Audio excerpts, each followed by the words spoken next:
If you encounter the behavior in the short snippet you just saw, here's what you do. Come down here and follow these instructions. Reset the switch below. So that's this switch. You want to turn that off, wait 5 seconds, and turn it on again.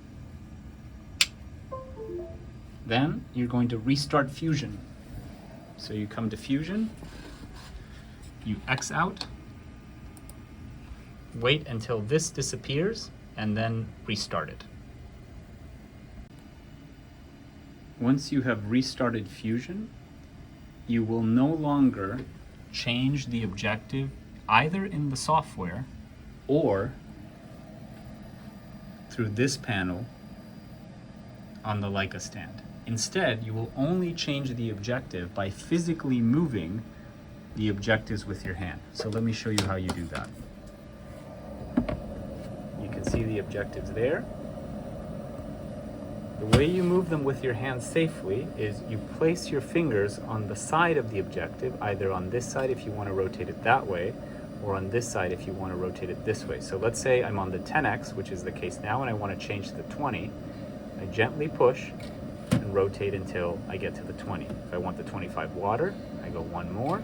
If I want the 100x oil, I go one more. If I want the 63x oil, I go one more. And I can also move them in the opposite direction.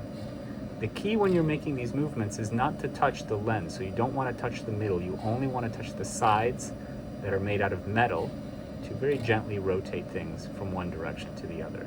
You'll notice that when you rotate, for example, from the 10 to the 20, the microscope will know that you did so. You can see here it says 20, and you can see that the software will also know. But what you don't want to do is tell the software or the microscope stand to make that movement, because that is what can trigger on the objectives this motion where they go in one direction, overshoot, come back in the other direction, overshoot, and never stop. If for some reason that happens, you go through the procedure that I outlined before to restart the stand and the software. And even if you solve the problem doing this, please let me know that it happened, because I'm trying to document the frequency of this problem. Thank you.